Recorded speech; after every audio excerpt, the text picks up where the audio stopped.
Hello, we are FTC Team GeForce. We have been participating in the first Tech Challenge since 2018 and have won countless awards at both the national and international level.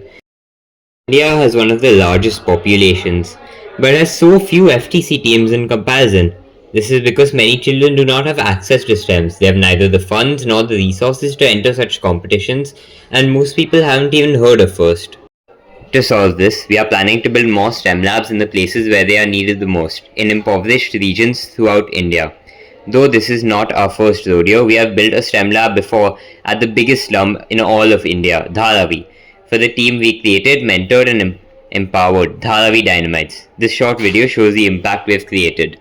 बाकी कुछ चीज़ सीखने को मिला और कभी आके हमसे आके बोलते कि ये मैंने की ये नहीं इसने ये चीज़ किया ऐसा बताते तो बहुत खुश होता हूँ खूप बरं वाटतं आणि मुलींनी करावं कुठल्याही गोष्टीला पाठी राहू नये तेच माझं उद्देश आहे तिला टीचर बनायचं होतं तिच्यावरती सपोर्ट द्यायला तयार आहे Over the period of time, they've taken it so positively that we've got practically the whole school wanting to take part in robotics. The moment we mention FTC or robotics, they're bang on. So parents are really, they've changed their mindset. Cleaning beaches by hand is not enough. So after a year's work, we engineered a solution. This is Sand Sweeper, an autonomous beach cleaning robot designed by our team. Sand Sweeper uses robotics, sensors, solar power, and intelligent path planning to collect plastic waste directly from the sand, efficiently, repeatedly, and at scale.